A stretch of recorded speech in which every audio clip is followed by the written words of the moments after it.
And then the real kicker is now it's everywhere in tequila that people are very conscious of it are additives. Even if it says that's 100% blue agave, they can still put in additives to make it taste right. And the government, basically the CRT, the Consejo that regulates tequila, says it so they can make things consistent. And really it's just so people can put glycerin into their tequila. So drink up. It's almost impossible to find out who does what and for what reason. So it's very hard. Thank you for listening to Serves You Right. My name is Andrew, and today I got a chance to sit down and talk to Ivy Mix, co-owner of Whoopsie Daisy and Fiasco in New York, former owner of the late bar Leyenda, and co-founder of Speed Rack. Ivy is also author of Spirits of Latin America, a celebration of culture and cocktails with 100 recipes from Leyenda. Super awesome book. She divides all of Latin America into base distillate and goes through all the different various categories that way. It's super cool. It is actually what we talk about for a large part of today. I really, really enjoyed getting to meet Ivy, getting to talk to her. I've heard about her work, and I was thrilled that she came onto the show. So without any further ado, grab yourself a bottle of Sotol or tequila or mezcal, sit down with a nice rum, grab a Pisco, and let's talk about the Spirits of Latin America with Ivy Mix. Enjoy. Ivy Mix, thanks for joining me on Serves You Right today. So I've got the owner of what is sadly now the former Leyenda, 2025, Fiasco and Whoopsie Daisy, and I am going to ask you whether or not things are going worse just based on the names of the places you're running. But I mean, really one of the most well-known and respected bartenders and mixologists in the country. Leyenda was nominated for James Beard Award in 2019. Author of Spirits of Latin America, awesome book. Recommended it again last night to one of my bartenders who loves mezcal. And co-founder of Speed Rack. Yeah. I think that's it. Does I miss anything big there? Yeah, I think that's good. Yeah. That's quite a resume. Very impressive. Thank you. So, for the listener who is at home who may not know you, because a lot of my listeners are kind of in the middle of the country and then the West Coast, because I am a little more wine heavy. Yeah. Yeah. How did you get into bartending, and how did you get on this crazy path to, owning these cool places, doing all this cool stuff, and doing everything you've done? Yeah. Well, I started bartending when I was 19. I think we'll talk about this later, but I come from a very small town in central Vermont, and I really wanted to see more of the world. I didn't have a shelter growing up, but I really didn't travel, and I came from a small town. So when I went to college, I was able to travel. I went to a college called Bennington College, and we had a thing called a field work term, which is your winter term where you did work in your field. At 19, I had no field. I just knew I wanted to get out and go somewhere. And I ended up in Guatemala, and I was 19, so I couldn't experience bar culture in America, but I could experience bar culture there, and it was pre-Tinder, Facebook, we had Friendster. I'm dating myself here, but yeah. I got to college by printing out the directions from MapQuest. So yeah, don't worry, I got you. Okay. Yes. And when you want to meet people, you went to a bar. Long story short, went to the bar every day. Totally changed my life. Started bartending at that bar at about 19. Ended up living part-time in Guatemala for the next 4 years, bartending in this bar. And then I graduated college when the economy collapsed. So that was great timing. But I actually think that the economy collapsing is responsible for kind of like the re-evolution of cocktail culture, because you had a bunch of people who would maybe be going into different careers and there were no jobs. But that's a cool point. Industry was booming. I mean, back then, people weren't as health conscious as now, but everyone was like, alcohol is recession proof. What are you going to do when you're bored at home? You can drink. Mm-hmm. So I started discovering cocktail bartending when I moved to New York, because it was all kind of bubbling up around 2008, 2009. And I had a fine art degree and a philosophy degree, and there were not, nothing was going on there. So I just kind of went whole hog into the bartending thing, and it really scratched a lot of itches for me. Like I've always been very into the idea of trades, and being able to do them wherever I am. And bartending, I was like, well, I can do this wherever. Like, I know if everything goes to shit, I can get a job somewhere, So that is really a very liberating thing about bartending, for sure. Yeah. Yeah. So yeah, awesome. That's it. That's how I got into it. And then I kind of like started bartending throughout New York City as this like cocktail revolution was going on. Ended up working at a bar called Mile Well as a cocktail waitress in the era of still saying cocktail waitress. And that's when I discovered cocktails. And it was like over there in the East Village in New York. So you're like same people who as Death and Company. And then like, of course, what was then Milk and Honey was right there. And PDT was around the corner. And there's all these things. And I was like, wow, this is like, there's a lot of stuff going on. And I made money for the first time in my life. Like, I was like, oh my God. I was like walking out with $250, $300 a shift. And to me, that was like more money than I was like, wow, this is amazing. And I'm being creative. Like, holy cow. No, I still think back when I was like just starting in bar backing. I'm like, I am killing it. I've got $100 on me. Like, let's go. Exactly. This is great. Yeah. Exactly. Wow. So that's crazy. Cause I mean, you go from there. I do remember, if I remember correctly, one of the last spots you were at before Leyenda was Clover Club, right? Yeah. Mm-hmm. But I mean, like, that is just like in it. I have cocktail books from pretty much all the different places you said were right around you as you were coming up in cocktails. So yeah. Actually, really I worked at Clover Club for 4 years, and then I ended up opening up Leyenda with Julie, Sue, and Christine, who own Clover Club. So I worked for them for years, and then we opened up Leyenda together. Got it. Yeah. And full disclosure, my Spanish is from working in kitchens. So if I do mispronounce anything, just like correct me. It will not bother me at all. Okay.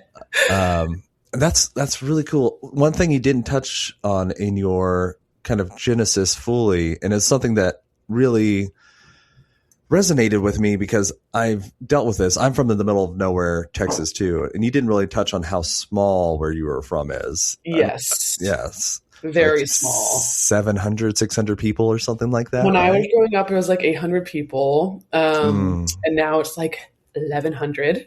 It's grown by almost 50%. That's incredible.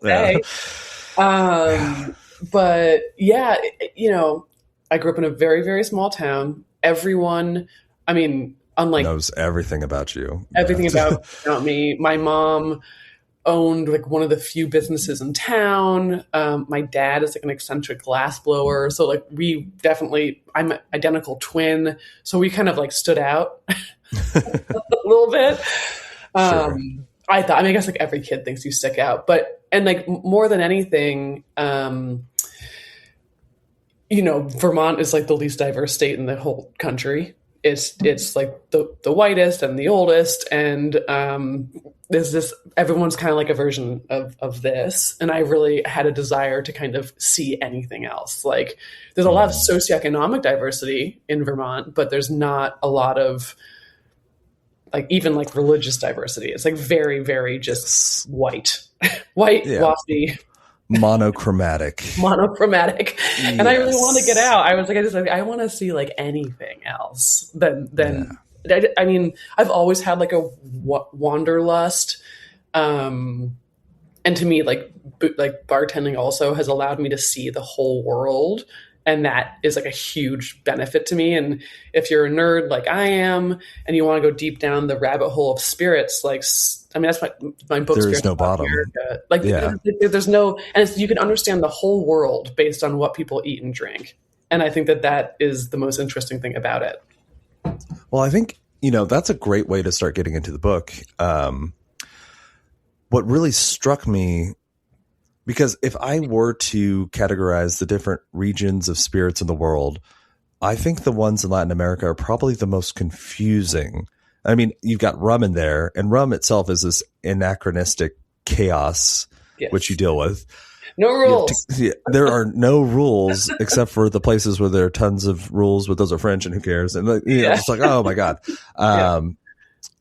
Agave spirits, which is going through its own kind of, what growing pains would be my nicest way of putting it. Yes, the difficulties of a small artisanal product becoming a global commodity, and all the risks inherent in that. And then like the stepchild, the Pisco, and I do have to credit you. I don't think I've ever heard of Singani until I read your book, which I don't know. You just don't see a lot of it, I'm guessing. You don't. Definitely not in Omaha, Nebraska. That's not something you get. I mean, you might now, though, because, Singani 63, which, say what you will about celebrity-owned brands, but Steven Soderbergh, who, if you're like, I'm an art buff, but like, Steven Soderbergh, such a genius, and he got into booze, particularly into Singani, and because of him, we his company really fought to get it recognized as its own spirit category in the United States. So slowly, and he has he's a celebrity, so he can kind of get it out there a little bit more than it maybe was before. But it's there's a few other brands out there that are also really great, and it's just delicious stuff. Like it's just extremely tasty. In Bolivia, I went there when I wrote my book to go visit a few distilleries. It's amazing there. Everyone should go to Bolivia. When people are like, where's your favorite place you visited from the book? I'm like, Bolivia. It's amazing there. Yes. Unfortunately, it has different associations in most Americans' minds than the spirits. But yeah, it is what it is. It's South America. What are you going to do? But no, I was touching on that because it strikes me that of all the places in the world and all the different spirit categories, it's probably the one with the least rules, the most heterogeneity of any of them. And it's kind of an interesting, difference compared to where you came from. So like kind of monochromatic, everything is probably very similar. Everyone's pretty similar to each other. And same as me. I'm in the middle of nowhere, Texas. Everyone was exactly the same. Yeah. All the way to the slawless, wild west of just chaos but fun and color and excitement, Sorry to interrupt, but if you have not had a chance to subscribe to the show, please do. I have a bunch of really fantastic guests coming up towards the end of February and March, and I would hate for you to miss it. So hit subscribe, make sure that you see these episodes when they come out, and without any further ado, here is Ivy again.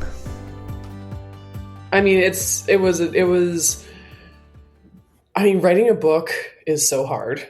I've now written two. I've written this one, and then Speed Rec has a book as well. But, trying to figure out how we were going to kind of, because deduce all the information into some clear package was interesting. I think that, also I kind of take the whole ethos and kind of point of the book is talking about like how historically like such a concept as cultural terroirs, like this thing that I talk about where there's a reason why when you have like a shot of tequila, you're not like, Paris, the Seine, springtime. You can kind of like taste like the cultures from which they come. And like what makes culture? That's like $1 million question, right? Anthropologically speaking, but history makes culture, et cetera, et cetera. And we split the book basically into, okay, what like agaves are actually endemic from the Americas, so Latin America, agave is actually from there. Sugarcane isn't. Sugarcane was brought over with the slave trade, and you can't untie those two. And grapes was brought over by the it happened. Colonizers. Yeah. Want to make the blood of Christ. So it's like it's a really interesting way once you know like why these things are here and what their purpose was. That inherently is going to like affect what it tastes like. That's the whole purpose. That's the whole thing. Yeah. One of my favorite quotes that you have in there, it's towards the beginning of the book. You say it's more significant to me than the question of what something is made of, I realized, is the question of why it is made at all. Why do these Yeah. spirits exist? How did they come to be? Yeah. So I think Yeah. if you're okay with it, I'm sure there are a lot of people who are listening today that have some vague ideas about how tequila is made. Would you be okay to give us like the 30,000 foot view? Cause it's such a cool process. I think it'd be really Sure. useful.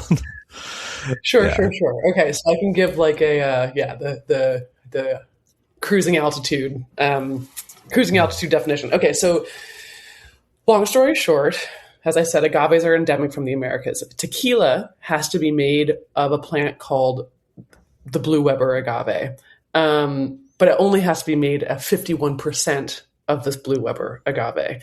So the other, if you drink anything called a mixto, that mixto will be made with at least 49% or minimum 49% other distilled things, which could be anything. So God bare knows minimum, what, you yes. really, bare minimum, you really want to be drinking 100% blue agave tequila. But we'll go into this a little bit later. Fun fact, it's not necessarily 100% blue agave, even if it says it's 100% blue agave.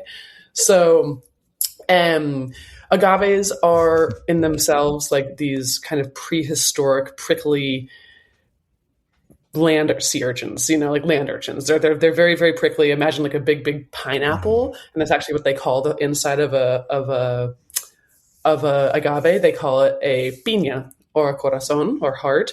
And imagine they kind of grow big, spiky, and you have these leaves called pencas. You shave them off, and what you get is an agave heart.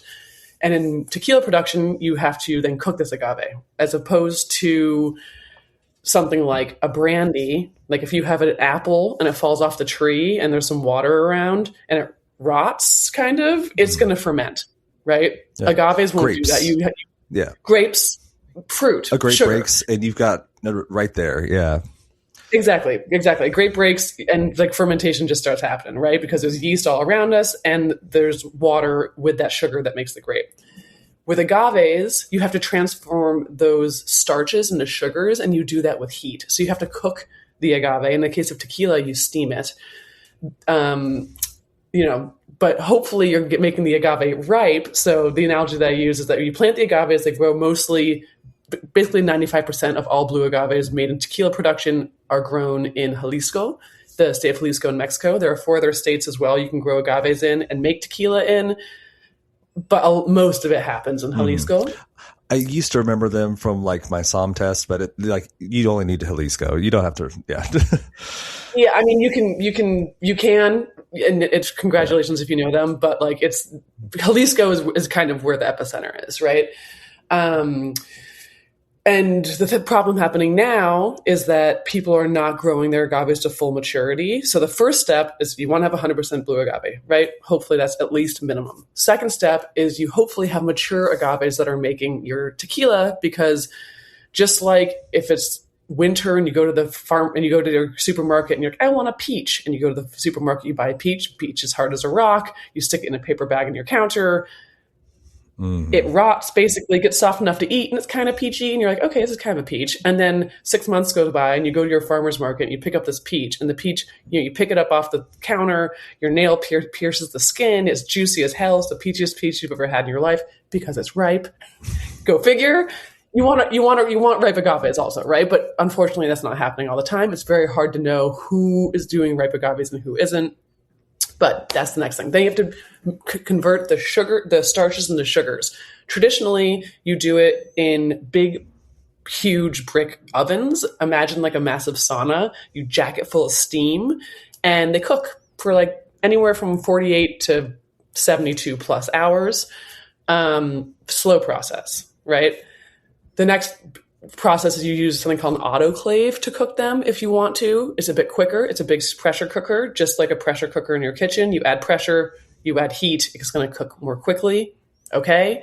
The last one is a thing called a diffuser, which is a big machine that basically cuts up the agaves, injects them full of steam, sometimes chemicals, and extracts all the sugars from it that way.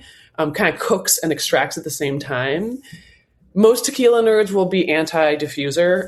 It's not the greatest. Actually I think you had the best argument that I've ever read very succinctly of why this is a problem.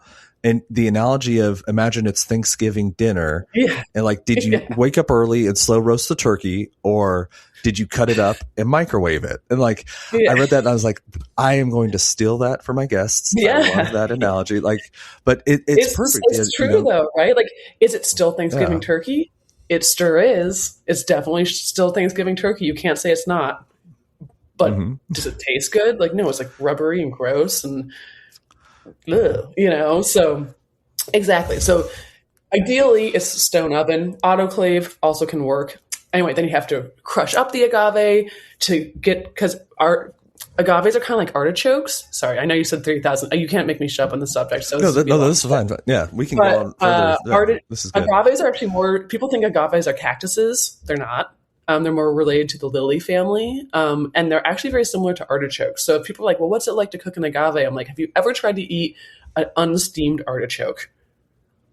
Probably not, because it would be disgusting, right? It's like a rock. Yeah. Like a rock, right? So you need to steam it. And then all of a sudden those fibers, those starchy fibers, get softened and they turn a little bit sweet and they're delicious. You dip it in butter. It's very tasty. But they're also super fibrous, right? So you like bite down on the leaf of the artichoke and you get some meat, which is delicious, but then you have all this fiber that's left over that you kind of throw away. Agaves are the same. Shitload of fiber, which is why you see agave fiber everything. There's agave fiber straws. There's agave fiber paper. It's a very strong fiber. But you need to extract the sugars from the fibers. You do that, then you distill it. You have to distill tequila twice. The first distillation is called ordinario because it doesn't usually have enough sugar to distill fully into over 80 proof. And then you distill a second time and you get tequila. Some people distill the shit out of it. That's up to them. I don't recommend it. And then if you want to, you can age it. And then the real kicker is now it's everywhere in tequila that people are very conscious of it are additives. Even if it says that's 100% blue agave, they can still put in additives to make it taste right. And the government, basically the CRT, the Consejo that regulates tequila, says it so they can make things consistent. And really it's just so people can put glycerin into their tequila. So drink up. It's almost impossible to find out who does what and for what reason. So it's very hard. Interesting. Yeah. And I mean, we will get further in there, but I do want to circle back because I think that was a great summation. It was probably 20,000, not 30,000 feet, but that's okay. Because it is one of the more remarkably artisanal products that is kind of mass produced in our day. That it's a crazy kind of weird in between space. You said like, I wanted to highlight, you kind of said it like you take the leaves off and you harvest it. And just like how big and heavy these things are. And like you just said it like someone would do it, but there are guys that like are skilled at this and there's no way I could ever do it. Like watch it on YouTube. Called trust me, it'll blow your mind. Yeah. Well, they're called humidors and they use a special blade called a koa, which is like a round circular blade. And they shave off these sharp spiky leaves so you can get the piña in the middle. These things are heavy. They're extremely heavy. I couldn't lift one up. And it's all manual labor. There aren't machines that do this. This is all manual guys doing this in the field labor. And what kills me is that people are like, oh God, that tequila is so expensive. Like, oh my God. I'm like, if this were made in Europe by old white men, it would be beyond expensive. It would be cost prohibitive. But no, it's not. It's made in Mexico. So people are upset that this extremely labor intensive thing with these spiky plants that poke you in the butt and they're heavy as hell. It's like, it's really or somehow $35. Yeah. Yeah. Right. Exactly. Yeah. No. And I do want to also highlight too, the peach analogy I think is great, because it is a good illustration of the different effects that ripeness will have on flavor. Yeah. There's a problem inherent in any distillate made from agave in that agave isn't a year-long ripening process. This is years, years. Yes, it's an important item that I did not touch on. Yeah, indeed. So I did the advanced SOM course for the CMS, and one section of that was on agave spirits. And the master SOM said, it's like the sustainability model of making a distillate from the coral reef. I was like, that's a good way to kind of put it in mind. So, Yeah, I mean, there's a yeah. lot of problems that are happening. Beyond the fact that these plants grow very slowly. Like ideally, and global warming is changing it, but like ideally, is a minimum of 7 years. But people are doing like 4, 5, maybe, Mm-hmm. but no, but like, just really young. But they're up to like 13. Some agaves like grow a long time depending on where they are at in their cycle. But there's the land, because there's this agave, this tequila boom. People are deforesting so much of the Jaliscan landscape and planting agaves or avocados, because that's also a thing. People like those too. Talk about a messy thing. Avocados are messy. People should finally, the New York Times wrote an article about it, but the green, it's not good. Avocados, your avocado toasts are detrimental to a lot of communities. It's not so good. Not to laugh, but it's bad. Anyway, so the agaves, there's a whole bunch of deforestation happening. Like literally, if you can drive now or drive from like Guadalajara out to go see some producers, right? And people are growing agaves on these steep hills that and there's like mudslides, and it's a problem. It's a problem for sure. All these other endemic agaves are being wiped out because people only want blue agave because that's what sells. It's a problem. Yeah.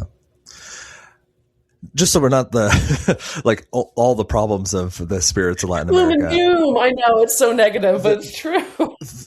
There is one area that I was hoping we could talk about, and it's funny because it is actually something I've always thought of as one of its problems: the occasional inconsistency that you get from products, especially like artisanal, like mezcals, things like that. And I think that you had a really great counterpoint to like a way to consider inconsistencies in those products. And actually, I have the section open if I could read it. I think it's really great, really well said. Yeah, go ahead. So you got in agave spirits and other spirits, as well as with many, many other things, we should learn to look for a different kind of consistency of quality. The best agave spirit producers know this well and embrace the traditional qualities that make their spirit a little messier than others in a good way. And I thought that was a really, really well said reframe of what I think people in our modern kind of globalized world see as a defect, inconsistency. Well, like it's a plant, right? Like, in wine, you're into wine. Like in wine, you always put the year on it. Well, not always, but if you put the year on it because years change. Things are different. The weather was different. If you look at like Matthias in California, he did his whole like forest fire release of something where like that was like the point. Like, hey, this tastes like this. Like this is the point. And I thought it was great. I just thought it was a really interesting idea.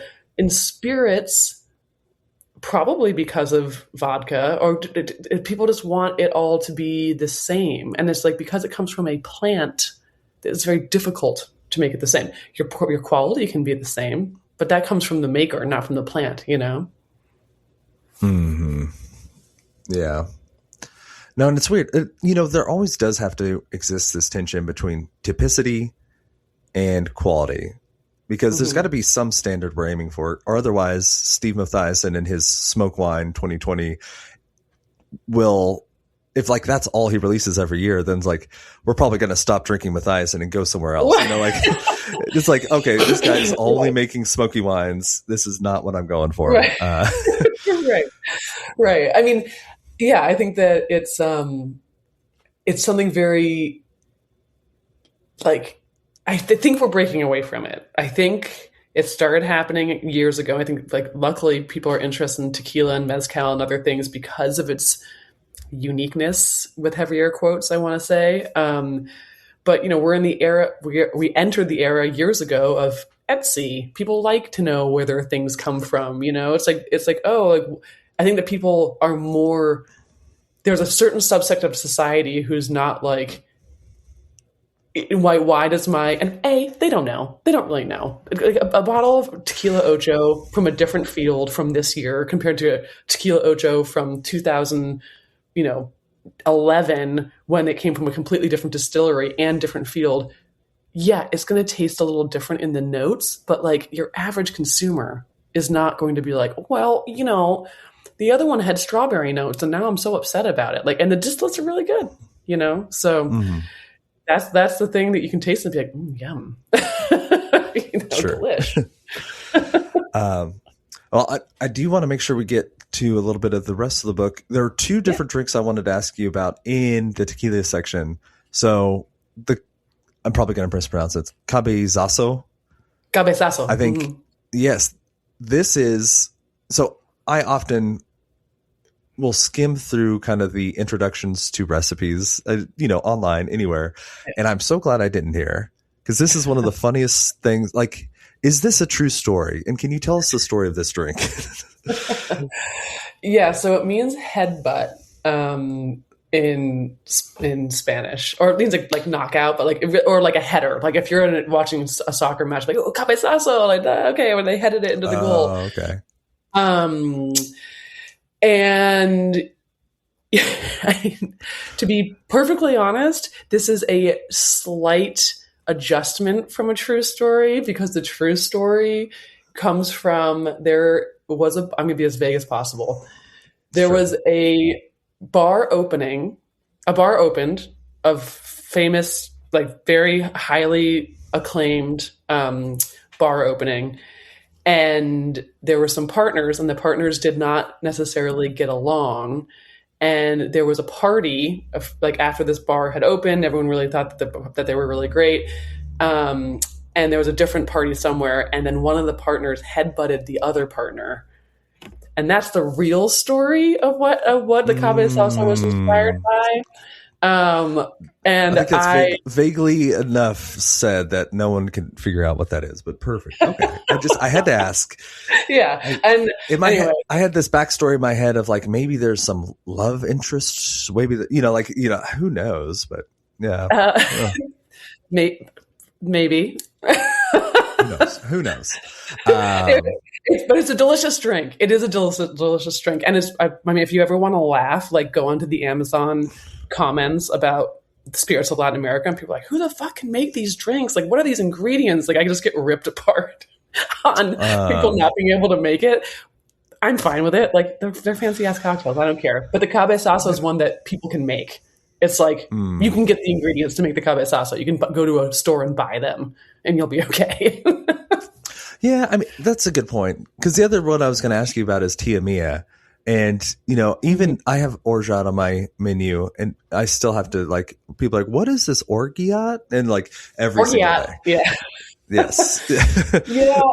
I mean, yeah, the Tia Mia is definitely, like, that's, like, my modern classic. It shows up on cocktail menus all over the place, and my name's not attached to it. I mean, I'm fine with it. That's the beauty of cocktails. Like, Sam Ross has 3 modern classics. Like the penicillin is everywhere. You can't throw a stone without hitting a penicillin somewhere, especially this time of year.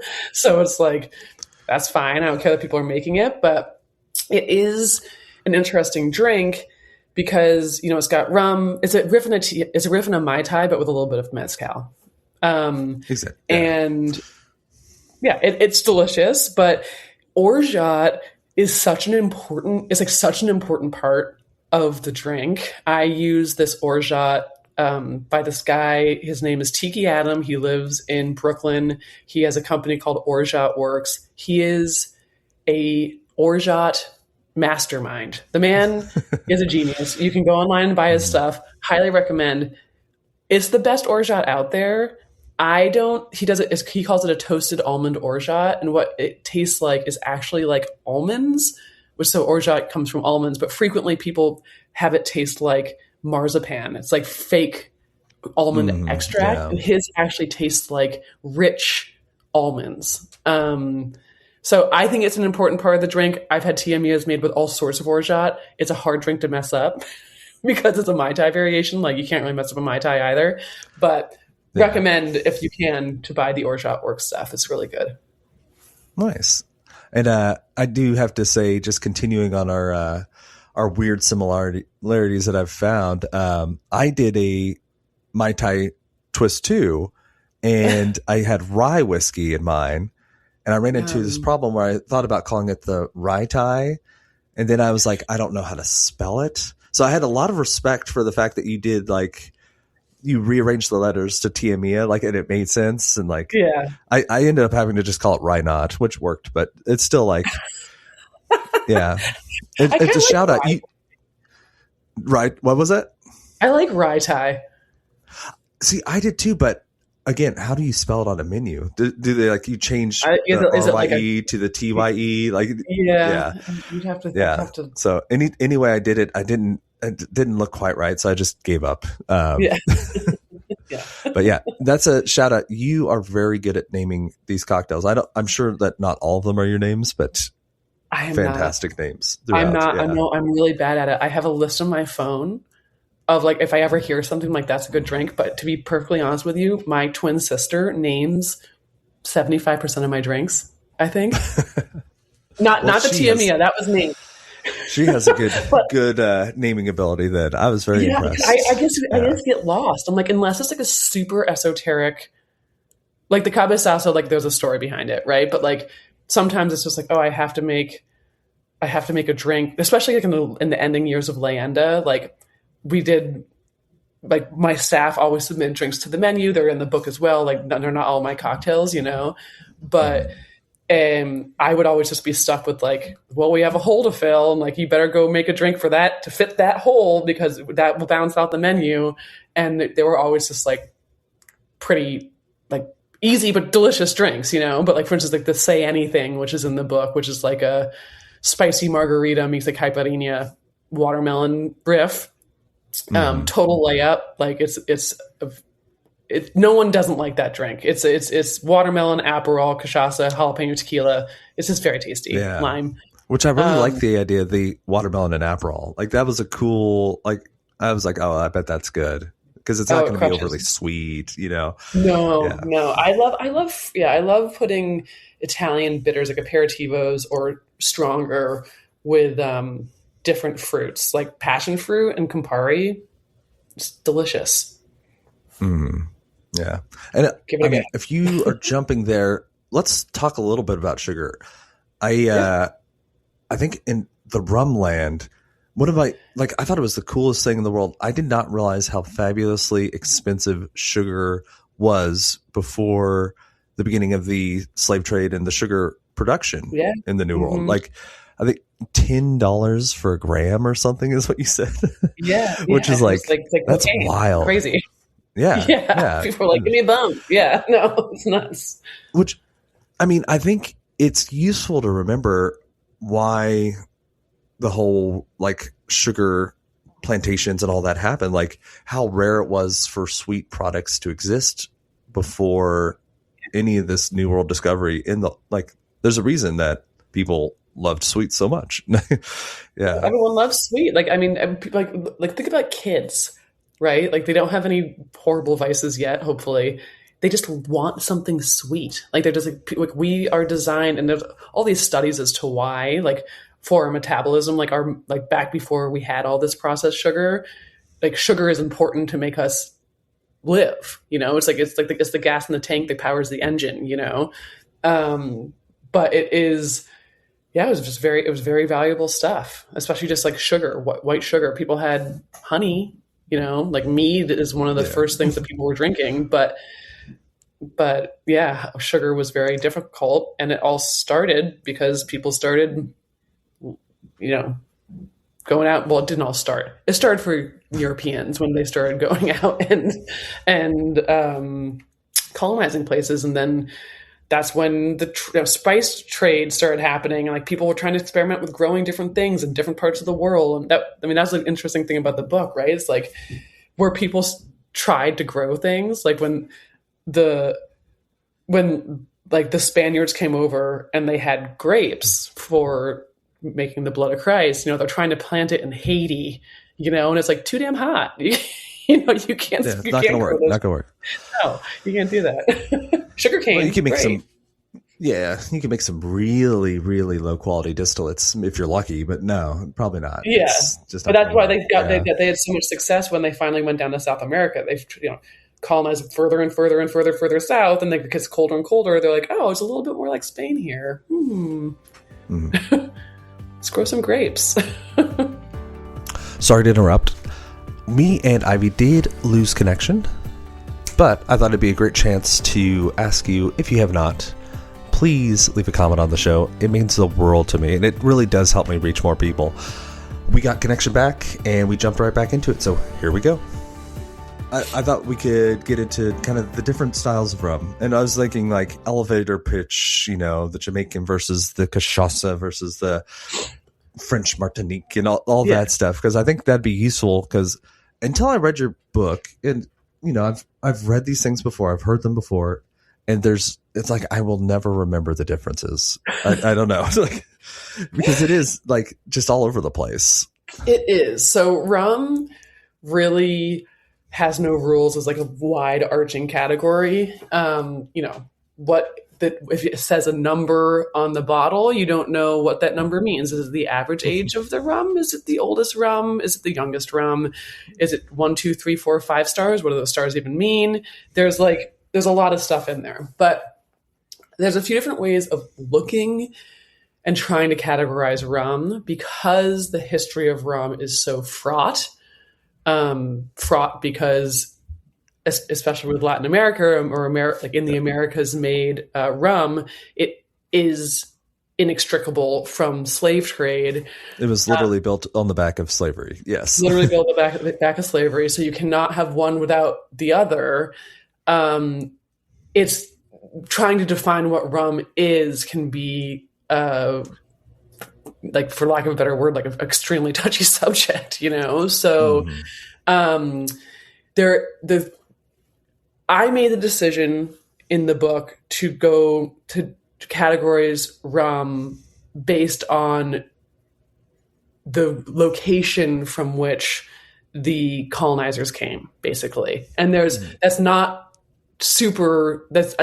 whole bunch of reasons why you should not do that, right? There's like, why are you calling this Spanish style rum? Like, fuck those guys, But because my book has to do about anthropological interests in the spirits themselves, I decided to take that route. There's other people who have different ways of doing it, but they're problematic in their own right. like Luca Gargano and Richard Seale have their own way of categorizing rum. But from the most very basic, I decided to take the route of of understanding where people in Europe came from that took over these places, murdered many indigenous people, brought over slave trade, and the result is this rum that does differ from place to place. Like, if you taste a rum from Puerto Rico or Cuba or Guatemala, it's going to taste different than a rum from Jamaica. It's going to taste different than a rum from Martinique. It's going to taste different than a sugar distillate that may or may not be called rum, like something like cachaça, because just like agave spirits, Latin American, all of these spirits that we now just call like tequila, mezcal, like they all had different names in their communities of different, like aguardientes or like moonshines that this was what they made their booze out of, right? So they all had different names. So cachaça is just an example of one distillate that we would call rum because it's made from sugar cane, but it comes from Brazil and they call it cachaça. So it's different. So long story short, you can kind of break things up into 3 different categories: the Spanish, the English, and the French. And the Spanish are famous for making light rum, think Spanish brandy. Think Bacardi. Think Bacardi. Think Bacardi. Exactly. Think Bacardi. Think, like I had the luxury of going to Cuba, talking to their master distillers. And like, I think that in the nerdy world, we're all like, oh, like Bacardi, or like mass produced column still rum, like boo, because it's not necessarily the most flavorful, and flavor for flavor nerds is like where it's at. But when I went to Cuba, which is where the birth of Spanish style, or what they call ron ligero, light rum, that's like a high excellence craft. Like it took work to make this delicate and this light and this, like, that's the point. This is on purpose, and this is what we're doing, which I found to be really interesting. So Spanish style tends to be in this style, aged in different manners, not aged, but it's gonna be quite light. Then you get over to English style, and English style kind of has two different sections. The English had whiskey, and when you taste lots of their scotches, they do it in rums, they do it in pot stills. It's a little bit more unctuous because it's made in this way. And then you have the most aggressive form of it is Jamaican rum, because they had these things called dunder pits. Very, very intense. Which I was going to, okay, you left it, I think, intentionally pretty vague, but what all is in the dunder pit? You said they throw all sorts of shit in there, and Literally. you literally did say that, but yeah. Yeah. Whatever, or like... Dunder pits started because they didn't want their slaves drinking the fermented sugarcane juice. Like, that's why. Then they're like, oh, we can just put stuff in here to deter them from drinking it because it's gross, and we're just going to distill it anyway, so who cares? And yeah, it's gross and sad. Which we've come a long way from that to worrying whether or not our distillates have gluten in them. Like it's quite the progression. Yes, it's quite the progression. But they would put everything in there, literally human waste, carcasses. And the result, because fermentation is inherently kind of like a growth, it's just farts. Fermentation is just farts. And there's the tagline for the episode. Yes. Well, it's like, it's not, people are like, oh, I gotta be like in tequila production, they're like trying to make it so you can no longer ferment in pine. They're like, oh, you can only ferment in stainless steel. I'm like, fermentation is gross. Fermentation is gross. It's a weird, like, why are you trying to sterilize this? It in and of itself wouldn't exist with sterilization. So like, what are you doing? But anyway, a dunder pit, because there's so many other things in there, and now you kind of like keep your dunder pit. Imagine it's almost like a sour mash. It's like, it's really like got a lot of microorganisms, so you get a lot more flavor. And Jamaican rum is freaking delicious. Like, when I went to go see the Hamden Estate guys, they're kind of known for doing like they make the most insane high ester stuff, so high ester that you can't even consume it. It's beyond what was legal. I remember you saying that. And it was like 3 times or something crazy. 3 times. And they use it in all sorts of stuff you wouldn't think. Perfume. There's a lot of it in perfume. There's a lot of it in like sweets or like confectionery things that you would never even think of. They use it because it brings out other flavors. So like, they make a rum, which maybe you can put a link to it or something. Everyone should just Google the rum fire. It's got the most fantastic label of all time. It looks like it's from like a early aughts T-Pain video or something. It's just like blue and red flames, and it's great, but it's really high ester, so lots of flavor. And we at Leyenda, we would have it in a dasher bottle because we frequently would just add a dash or two into drinks. We wouldn't even tell people. It's like we put saline into drinks. We wouldn't tell people, but it brings out flavors that you wouldn't normally be able to taste. So highly recommend, if you're a cocktail nerd, get some high ester rum and just try putting literally a dash or two into some of your drinks, and you can see how it changes, especially if you're doing something that has like Armagnac, cognac, some of these heavily aged brandies. It really brings out a lot of flavors. It's that's cool. That's really fun. Cool. Did you ever try the super high ester one? Can you drink it, or is it just like overpowering? Yeah, when we were there, we tried the highest one that they had available, and I can't remember. I'm so not a scientist, and they're like blah blah, like trying to. I go into it in the book, trying to parts per million. Yes, yeah, it's like, exactly. okay, cool. Oh, my brain is falling apart. But yeah, we tasted some. And it's wild. Like it's a flavor explosion, you know? Mm.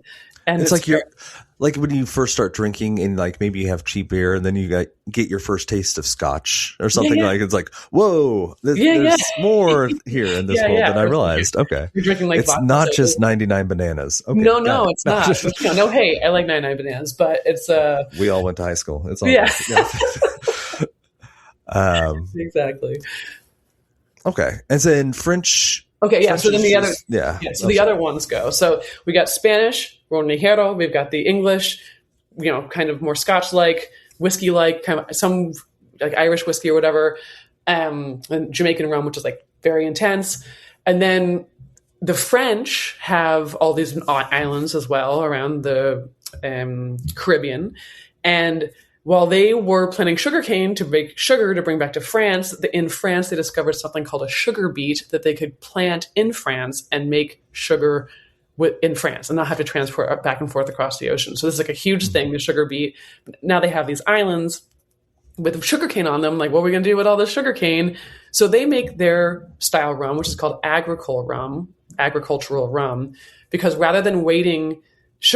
rum is just a byproduct of sugar, generally speaking. You make rum from molasses, which is a byproduct of the sugar process. The whole point with sugar, you have molasses, you add water to molasses, it ferments, you get rum. But the French were like, well, we don't need to ship our sugar across the country, so let's just take this fresh sugarcane juice that will ferment on its own and distill that. And they did. And you have this really grassy, greeny, herbaceous French-style agricultural rum, which is also in turn what the Brazilians do, not because they discovered the sugar beet, because the Portuguese did not have the sugar beet, but they just have so much land. They have so much land that they could make both. They could make both types of product with what they want. Crazy. Yeah. Okay, cool. And then I think just to make sure we've hit the whole thing, we got to talk a little bit about grapes. Yeah. And I think, there's the Montagues and the Capulets. We got two different countries vying for control of Pisco. Yes. Due to some historical accidents. But I think what I really appreciate from that section of the book, and it's something I never considered, but why is Pisco not more popular? And like you really hit on it. It just is not. People like cocktail nerds know the Pisco sour. Some people know the Pisco punch from back in the day, even though no one knows its ingredients. But like that's it. It's literally the most delicious. It's so approachable. It's like it's high flavor, right? So it tastes like a lot of stuff, but it's not like aggressive or super funky or like blue cheesy or like, mezcal can really get weird. Raicilla, even like agave distillates can like really go off the deep end of weird. Sotol, I swear it's been like burning bike tire.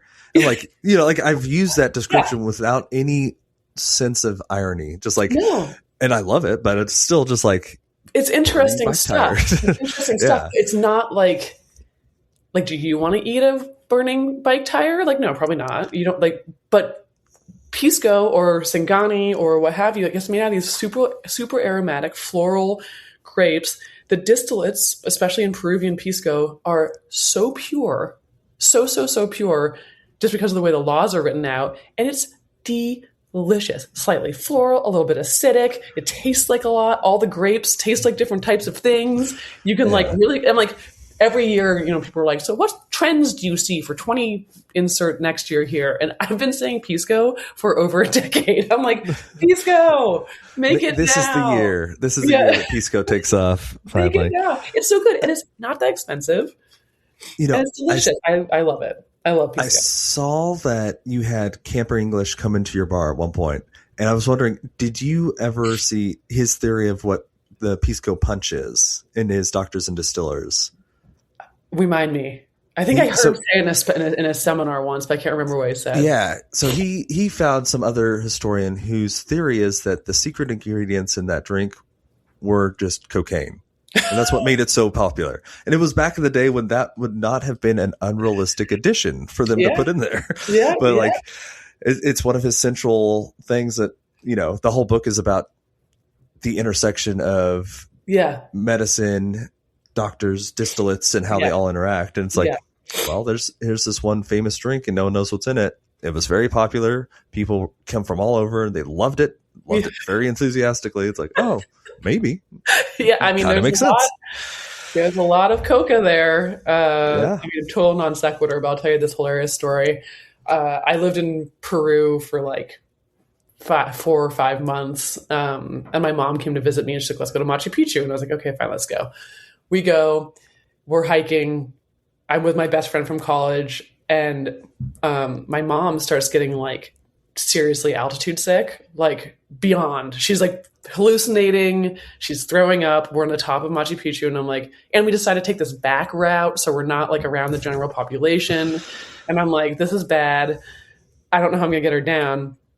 A young man and a young woman pass us, presumably going somewhere. And then only the young man comes back. So we're like, where'd the young woman go? My mom is like having a hard time. And this guy reaches into his satchel and he gives her like a whole hand, like a bunch of coca leaves. He's like, this will help with the altitude sickness, which it does. So my mom is sitting there crunching on coca leaves and she gets high as a kite. And she starts, oh my gosh. We finally make it back to the main trail. And there's like a whole Copa Airlines like retreat thing. Like everyone's in these like Copa Airlines. It was a trippy scene anyway. She is barely holding on. She's got like little kid, you know, when kids eat chocolate ice cream when they get it like in the corner of their mouths. Oh yeah. So she got like a cocoa leaf green on the side of her mouth. And then she's like, this is like the crunk you kids listen to. And I'm like, I'm sorry, what? And then she starts singing from the window to the wall, but like really, she's like, till a sweat drip down my balls. I'm like, mom, you can't, you are high. You need to sit down. Yeah. Anyway, coca, it exists. It's in that part of the world, and I can definitely see they could end up in a Pisco punch for sure. Cool. That was a great derailing for that book. If you have any interest in the spirits of South America, the Latin spirits, go pick up that book. It's definitely worth the read. Awesome drink recipes, cool stories, easy, conceptual, even though maybe problematic groupings of things. But everything about that history and down there is problematic. So what are you going to do? Up here too. I know, it's all over. Yeah. Before we leave, I've got to make sure we talk a little bit about Speed Rack. Of course. I want to, yeah. Can you tell us, how did that come to be and what it is and how can we support it?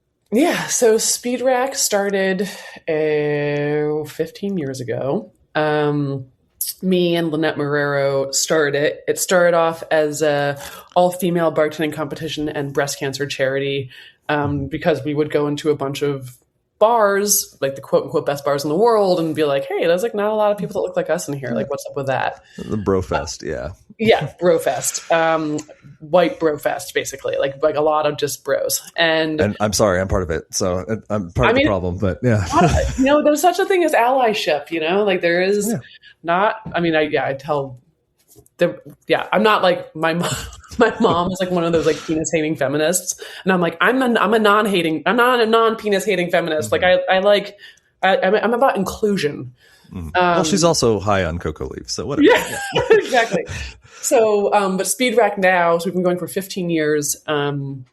We identify as an all-femme speed bartending competition and breast cancer charity because, we've always been about gender inclusivity and just what is woman at this point in our world right now is not such a binary term. So we've changed the word to femme. And we've raised just under $2 million raised for breast cancer research, which is amazing. And we're going to hit it very soon. I thought we hit it last year, but we're like this far away. So we're going to hit it very soon. Mm-hmm. And we've been doing it for 15 years. We mostly are in the US, but we've done all over the world, Australia, England, Mexico, Russia, Grand Cayman. We've gone all over. We're expanding to other places globally as well now that COVID is hopefully in the rearview mirror. And the best way to support us, if you can follow us online, you can follow us on Instagram, you can go to our website. We're about to start our 14th US season tour with our first stop in DC. And then we do our national finals in Tales of the Cocktail in July. And you can buy our book. We wrote a book too called A Quick Drink. You can support us that way as well. That's awesome. Yeah. This is the year 2 million and Pisco's coming back. It is. Yeah, you heard it here first. Small goals. Yeah. I made a little bingo card for New Year's Eve, and then now I'm going to put Pisco on there and 2 million. It's a good idea. Yeah. Ivy, thank you for taking some time out of your day today. I'm sorry that we had some technical difficulties, but I think it was so much fun. I think we'll be able to get something out of this. I'll put a little description in there. Great. Sorry about that. For someone who's listening at home, we've mentioned a bunch of things, and I'll have all those in the show notes, but is there anywhere else they should go to find out more about you or see what you're doing or follow you online? Yeah, so I'm pretty active on Instagram. I'm just at Ivy Mix. I'm ivymix.com. I closed my bar Leyenda, which was the cocktail heavy bar last March, end of March. But I also own a bar called Whoopsie Daisy, which is more wine focused, although we're about to launch a kind of fancy carbonated highball program next month, which will be fun. And then I own my bottle shop Fiasco. They're both in Crown Heights, Brooklyn, and I'm there all the time. Awesome. And I'm looking for a new cocktail project. So if anyone is interested in starting a new cocktail project, hit me up, because I'm starting to dip my toe back into the cocktail world again. For a while, I thought I wanted to leave the cocktail world. I was like, this is not the industry I originally got into. It's really changed over the last 15 years. But of course, I lost my cocktail bar, and now I'm like hungry. Oh yes. I realize I don't want to leave. I take it back. Yeah. I want back in. That's every time I think that I'm like, I think I'm probably done with wine. Maybe I'll do something else. It's like, but I already know all this stuff about wine. Yeah, might as well just stay here. Yeah. No, that's awesome. Yeah, and I think the industry maybe, it has changed. It's changed even since I started bartending, but I like to think that maybe it's matured. I think people are drinking a little less, and I think that on the whole, that's a positive thing. I think there were a lot of people that needed to dry out a little bit. Yeah. I was one of them. So, no, I'm excited. I think that it's going to be an interesting couple of years, but I'm hopeful. I think it's going in a good way. Me too. I think that, certainly there's a lot of good people in it. That's what keeps me around. I cannot believe how many good people there are in this industry. Mm-hmm. It's a great sorority to be part of. That's for sure. I'm the honorary sorority sister. Let us know when you get that spot, and I'll send everyone to get a shot. I'll be one of the first ones to come get a drink from you. Oh, great. Thank you. Awesome. That's the show, my friends. Thank you for listening to Serves You Right. If you have not checked it out, go to servesyouRightPod.com to see what we're up to, see old episodes, and so much more.